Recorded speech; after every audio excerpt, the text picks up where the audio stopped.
तो गुरु मूवी को स्टार्ट करने से पहले एक ज़रूरी बात बताना चाहूँगा। मुझे खुद अभी भी पता चला है तो जल्दी जल्दी मैं ये वीडियो बना रहा हूँ। एक बार फिर से हमारे पांचवें या छठे चैनल की तरह इस चैनल के भी फड़वे लग चुके हैं, तो इसका मतलब है कि अब यहाँ पर हम और वीडियोस नहीं डाल पाएंगे। और बहुत सारे लोगों ने नोटिस भी किया होगा कि हम यहाँ पर थोड़ा कम एक्टिव हो गए थे, और हमारे दूसरे वाले चैनल को अगर अभी तक आपने सब्सक्राइब ना किया हो तो सब्सक्राइब कर लीजिएगा, लिंक नीचे डिस्क्रिप्शन में है। तो हम वहाँ पर एक्टिव हो गए थे, तो मुझे लगा कि ये बात आप लोगों को बतानी चाहिए। और हाँ, हम लोग एक बात और सोच रहे हैं कि अब यहाँ पर वीडियोस डालना बंद कर दें। हम टेलीग्राम पर वीडियोस डालने के प्लान में हैं, क्योंकि यहाँ पर बहुत सारे लोग ये भी कमेंट करते हो कि आप वीडियो के सीन नहीं दिखाते हो। अब आपको भी पता है कि यूट्यूब पर सीन्स लगाना अलाउ नहीं है, पर टेलीग्राम पर ऐसा कोई रिस्ट्रिक्शन नहीं है। जो मूवी में चल रहे होते हैं वो भी बिना किसी ब्लर के, बिना किसी कट के, और ना ही कुछ हाइड किए हुए, जैसा रॉ फुटेज मूवी में होता है पूरा का पूरा वैसा। तो ऐसे में आप भी मूवी का रियल एक्सपीरियंस ले पाओगे। इसके लिए आपको करना बस इतना सा है कि नीचे डिस्क्रिप्शन में मेरे टेलीग्राम चैनल का लिंक दिया हुआ है, उसे तुरंत ही ज्वाइन कर लीजिएगा। और वहाँ पर जो हमारे टेलीग्राम टीम का मेंबर है, आप उसे कांटेक्ट करके उस ग्रुप का लिंक ले सकते हो। अभी हम वहाँ पर मूवी एक्सप्लेन करना स्टार्ट कर चुके हैं, और वहाँ की मूवीज़ आप देखोगे तो सीरियसली यूट्यूब उसके आगे 0.1% भी नहीं है, क्योंकि वहाँ पर इससे भी हाई लेवल की तगड़ी मूवीज़ एक्सप्लेन होनी है। यहाँ पर यूट्यूब हमें रिस्ट्रिक्ट कर देता था, पर वहाँ पर कोई ऐसा रिस्ट्रिक्शन है ही नहीं। तो जितनी भी हाई से हाई लेवल की मूवीज़ हैं सब वहाँ पर एक्सप्लेन होंगी। तो बस आप जल्दी से जल्दी उसे जाकर ज्वाइन कर लो, और अपने फ्रेंड्स वगैरह के ग्रुप में भी इसे शेयर कर देना, क्योंकि मैं चाहता हूँ कम से कम एक दिन में 1000 सब्सक्राइबर्स तो वहाँ पर पहुँच ही जाएं। तभी मुझे लगेगा कि हाँ, आप इस चीज़ में इंटरेस्टेड हो, और तभी मैं आगे चल के इस चैनल को आगे बढ़ाऊंगा। तो जब भी आप इस वीडियो को देख रहे हो, सबसे पहला काम कि डिस्क्रिप्शन में जा करके ग्रुप को ज्वाइन कर लीजिएगा, और वहाँ पर टेलीग्राम मेंबर की आईडी दी होगी, बस क्लिक करके उससे बात करके आप लिंक ले लीजिएगा। अब लिंक लेना इसलिए ज़रूरी है, मैं चाहूँ तो डायरेक्टली डिस्क्रिप्शन में दे सकता हूँ, पर मैंने उसे प्राइवेट बनाया है। उसमें ऐसा कंटेंट जाएगा कि उस ग्रुप का प्राइवेट रहना ज़रूरी है। पब्लिक हुआ तो टेलीग्राम उसे भी डिटेक्ट करके डिलीट कर देगा, इसलिए उसको प्राइवेट बनाना पड़ रहा है। तभी आप मैसेज करके लिंक ले लीजिएगा। तो चलो वीडियो को स्टार्ट करते हैं, पर डिस्क्रिप्शन चेक करके आप अभी ही ज्वाइन हो लीजिएगा। बहुत तकलीफ होती है जब आप योग्य हो और लोग आपकी योग्यता ना पहचाने। तो गुरु, आज की इस मूवी में आप देखने वाले हो एक ऐसी बंदी को, जब उसका पति उसकी गाड़ी की सर्विसिंग नहीं कर पाता है तो वो तो पूरे शहर के लौंडों से ही अपनी सर्विसिंग करवाने लग जाती है। और तभी उसकी मुलाकात होती है एक ऐसे पेलम लौंडे से जो ना सिर्फ खुद बल्कि अपने दोस्तों को भी उसकी गहरी गुफा में उतार देता है। इस वजह से उसे खोदम पट्टी की ऐसी आदत लग जाती है कि वो दिन भर बस तबले ही बजवाती रहती है। ये सब कुछ वो कैसे कैसे, कहाँ कहाँ, क्यों क्यों, कितनी कितनी बार, किस किस के साथ, किस किस पोजीशन में, और हाँ, किस फ्लेवर में करती है, ये सब तुम गुरु आज की इस मूवी में देखने वाले हो। तो मूवी का नाम है मोनोमर, और ये मूवी तुम्हें डेफिनेटली पसंद आने वाली है। इसलिए मैं तुम्हें पहले ही बता दूं कि इसे कहां पर वॉच करना है, ये मैं आपको मूवी के एंडिंग में बताऊंगा। तो मूवी स्टार्ट होती है और हमें मूवी की मेन कैरेक्टर मार्था दिखाई जाती है। मार्था का एक बाबू है जिसका नाम दारियो है। हालांकि वो पेलम नॉवेल्स लिखने का काम करता है, परंतु जब बारी आती है बेड पर तो भैया जी का ज्ञान बिल्कुल जीरो हो जाता है। शादी के कुछ सालों तक दोस्त ने मार्था को खूब बजाया है, पर अब पता नहीं पिछले कुछ सालों से दारियो को क्या हो गया है कि उसकी गाड़ी तो उसके हाईवे पर चलती ही नहीं है। इस चीज को लेकर मार्था बहुत ज्यादा परेशान है, और वो हर रोज अपनी गुलामी चमकाती रहती है कि कभी न कभी दारियो उसकी गुलामी में छलांग जरूर मारेगा। पर बेचारा दारियो हर बार उसे निराश ही कर देता है, और फिलहाल मार्था को अपनी घर की लंबी सब्जियों से ही काम चलाना पड़ रहा है, जिस बात का दुख उसे बहुत है। मार्था को डायरी लिखने की आदत है, जिसमें वो अपना ये सब ठंडी रोना लिखती रहती है। एक दिन दारियो उससे बताता है कि वो एक पार्टी में जाने वाला है जहां पर बहुत सारे राइटर्स आने वाले हैं। अब मार्था को ऐसा लगता है कि रात पार्टी में जाने के लिए नहीं बल्कि मेरे तबले बजाने के लिए होती है। पर दारियो के बारे में बताया ना गुरु, उसकी गाड़ी में जंग लग चुकी है, तो वो उसके हाईवे पर अब चल नहीं पाती। इस वजह से दारियो उसे एक आर्ट गैलरी का टिकट देकर खुद चला जाता है उस पार्टी में। और यहाँ पर हम देख पाते हैं मार्था जब आर्ट गैलरी में आई हुई थी और वो इधर उधर देख रही थी कि तभी वो नोटिस करती है एक बंदा उसे बहुत देर से देख रहा है। मार्था को ये चीज काफी अजीब लगती है, तो वो उससे दूर जाने लगी। पर तभी वो एक कुपचा पकड़ करके मार्था को वहीं पर खोल के सेट करने लगता है। अचानक से उसकी ऐसी सेटिंग हो गई तो मार्था को झटका जरूर लगता है, पर इन्हीं झटकों में वो कहीं न कहीं अब एंजॉय भी करने लगती है। सफर तो उनका बहुत तगड़ा चल ही रहा था, पर मंजिल तक पहुंच पाते इससे पहले ही बहुत सारे बच्चे वहां पर आ गए, जिस वजह से सुई से धागा निकालना पड़ गया। हालांकि पिलाई की वजह से उसकी चाल जरूर लड़खड़ा गई थी, पर मार्था को इस चीज चीज में बड़ा मजा आया था और घर जाकर वो उसी इंसिडेंट को याद कर करके अपनी उंगलियों को दर्द देने लग जाती है। कुछ देर के बाद उसका बाबू भी घर में आ गया, जिससे मार्था आज के सारे कर्म कांड बता देती है। पर दारियो की एक बुक थी जिसमें उसने ऐसा ही कुछ इंसिडेंट अपने मन में बना करके लिखा था, तो उसे लगता है कि शायद मार्था ने उसकी कोई बुक पढ़ी है और उसे जलाने के लिए ऐसी ज्ञान की गोलियां दे रही है ताकि मुझे गुस्सा आ जाए। इसलिए दारियो स्मार्ट बनने के लिए गुस्सा ही नहीं करता। पर मार्था समझ जाती है कि ये मानुस तूतिया है, तो वो उस पर ध्यान नहीं देती और उसी इंसिडेंट को याद करते हुए अपनी उंगलियों को कष्ट देने लग गई। अगले दिन मार्था दारियो के साथ एक और पार्टी में आई हुई थी कि तभी दारियो अपने फ्रेंड्स में लग जाता है और बेचारी मार्था अकेले बैठे हिला रही थी, हाथ हिला रही थी। तभी उसके पास वही बंदा आता है जिसने आर्ट गैलरी में उसे चटकाया था। मार्था उसे देखकर थोड़ा सा डर जरूर जाती है, पर वो उसके साथ डांस करने लगा।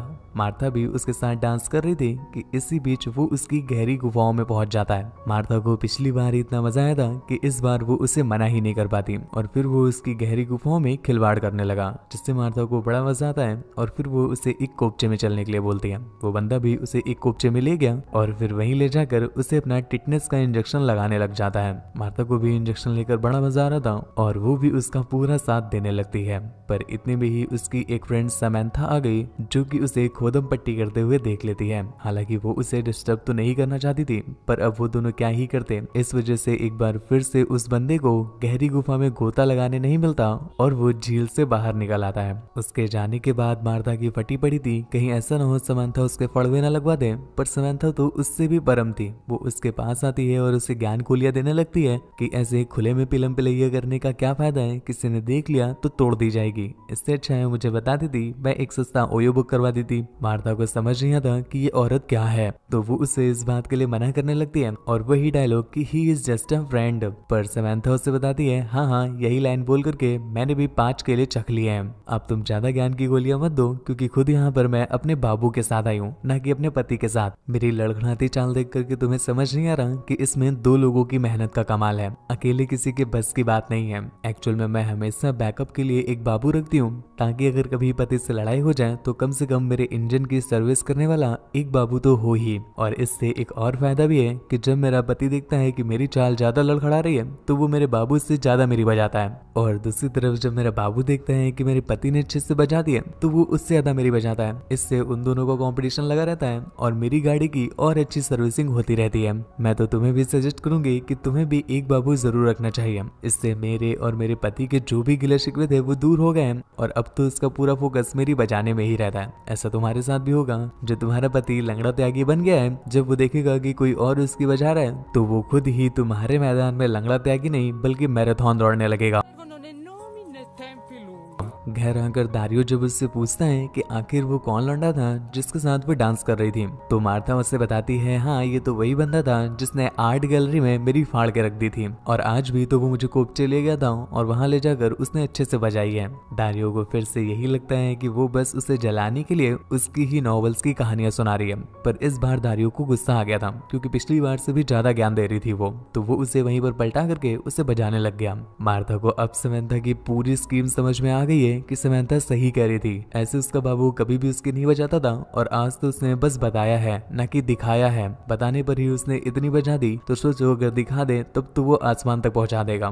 खैर एक ही दिन में 2-2 बार सर्विसिंग हो गई है, इस वजह से मार्था की चाल बिगड़ जाती है, लेकिन फिर भी प्यासी औरत लंगड़ाती लंगड़ाती किसी तरह से अपना काम चला ही रही है। और तभी उसके पास एक लेटर आता है जिसमें उसी बंदे ने उसे डेट के लिए इन्वाइट किया था। मार्था जब उसका लेटर पढ़ती है तो वो बहुत खुश होती है और उससे मिलने के लिए बताई हुई लोकेशन पर पहुंच गई। काफी देर तक वेट करने के बावजूद भी वो बंदा लियो वहां पर नहीं आता, जिससे मार्था की गीली कच्ची में अकाल पड़ जाता है और अब मार्था को गुस्सा आने लगा है। पर इतने में ही लियो वहां पर आ गया, जो आते ही उसके दबा देता है। अब मार्था को इससे ज्यादा और क्या पसंद था, इस वजह से वो तुरंत ही खुश हो जाती है। जिसके बाद लियो उससे वहीं पर लबर लबर करने लगा और फिर उसे वॉशरूम में ले जा करके एक बार फिर से कोका कोला पिला देता है। खैर यहाँ पर मार्था अपने गड्ढों में बोरिंग करवा रही होती है कि दूसरी तरफ दारियो घर पहुंच जाता है और उसे मार्था कहीं पर दिखाई नहीं दे रही थी, तो वो उसे चारों तरफ ढूंढने लगा। पर तभी उसकी नजर पड़ती है मार्था की एक डायरी पर, तो वो उसकी खोलकर मतलब डायरी खोलकर पढ़ने लग जाता है। ये वही डायरी थी जिसमें मार्था अपनी डेली लाइफ के बारे में लिखती रहती थी।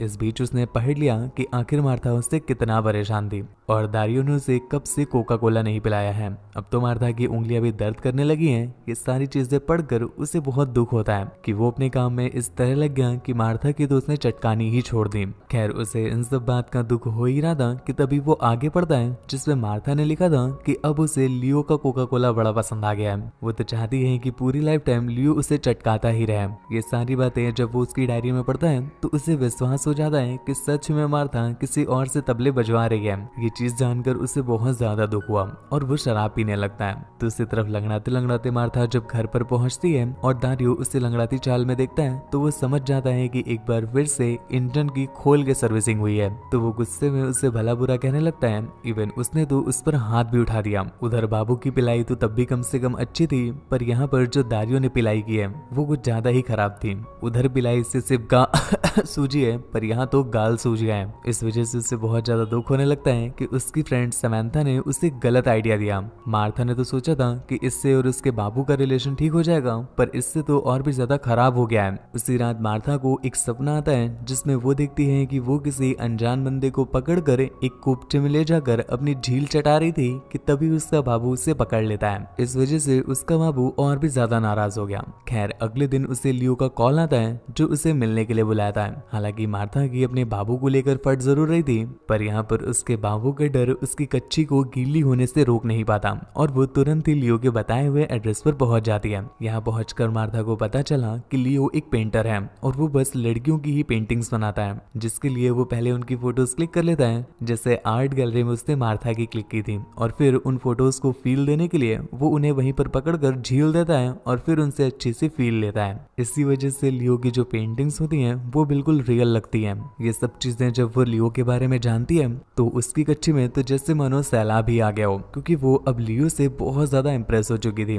एक तरफ उसका बाबू था दारियो जो ढंग से उसकी बजाता तक नहीं था, पर दूसरी तरफ लियो है जो उसे किसी भी चीज के लिए नहीं रोकता है और उसकी गाड़ी की भी सर्विसिंग करता रहता है। इवन लियो तो अपने फ्रेंड को बुला करके मार्था की सर्विसिंग करवा देता है। मार्था को ये चीज बहुत पसंद आती है कि जो उसका नया बाबू है वो पुराने बाबू की तरह नहीं है कि किसी के साथ शेयर नहीं करेगा। उसने तो एक ही बार में दो टूल से मेरी सर्विस कर दी। ये चीज उसे इतनी पसंद आती है कि वो डिसाइड कर लेती है कि अब से वो लियो का ही पियोगी। तो वो लियो से कहती है बाबू कुछ ऐसा करो कमाल कि मैं तुम्हारी हो जाऊं। तो लियो ने उससे कहा कि ठीक है, अच्छा तुम तैयार रहना, कल मैं तुम्हें भगा ले जाऊंगा और हम लोग फ्रांस चले जाएंगे, जहाँ पर खोदम पट्टी करने के लिए ओयो की भी कोई कमी नहीं है और वहाँ पर तो सस्ते सस्ते गुब्बारे भी मिलते हैं। मार्था बस की ये बात सुन करके बहुत खुश थी और आज तो उसकी रंगड़ाती चाल भी उसे खुशी के मारे उछलने से रोक नहीं पा रही है। वो उछलते कूदते घर पर आई और उसकी ऐसी खुशी देखकर दारियो को समझ में आ जाता है कि आज खाली वन वे रोड में गाड़ी नहीं चली है बल्कि टू वे रोड में भी गाड़ी चली है। इसलिए वो मार्था से बोलता है कि मुझे पता है आज तुम्हारी गाड़ी की अच्छी वाली सर्विसिंग हुई है।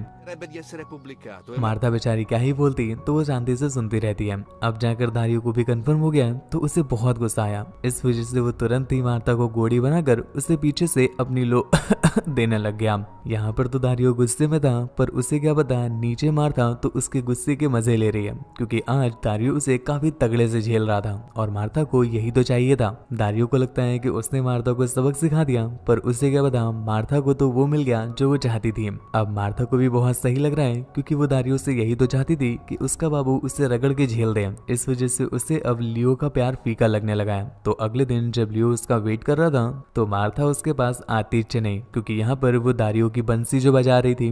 दूसरी तरफ हम समंथा को देख पाते हैं जिसने मार्था को ये आइडिया दिया था और उसके लिए तो वर्क भी कर गया, पर दूसरी तरफ समंथा के फड़वे लग चुके हैं। उसके बाबू ने तो उसको छोड़ ही दिया। इस वजह से वो लियो के पास आ जाती है और वो दोनों अपना एग्रीमेंट कर लेते हैं कि अब से वो उसकी बंसी बजाएगी, जिसके बाद वो ही दोनों फ्रांस के लिए निकल गए और मूवी यहीं पर एंड हो जाती है। तो गुरु आपको मूवी कैसी लगी नीचे कमेंट करके जरूर बताना। ऐसी ही और भी ज्यादा इंटरेस्टिंग मूवीज के लिए चैनल को सब्सक्राइब करना ना भूलें। मुझसे बात वगैरह करनी हो या मुझे देखना चाहते हैं तो आप इंस्टाग्राम पर आ सकते हैं, और अगर मूवी डाउनलोड करनी हो तो टेलीग्राम चैनल को ज्वाइन कर लीजिएगा। उसका लिंक नीचे कमेंट बॉक्स में दिया हुआ है।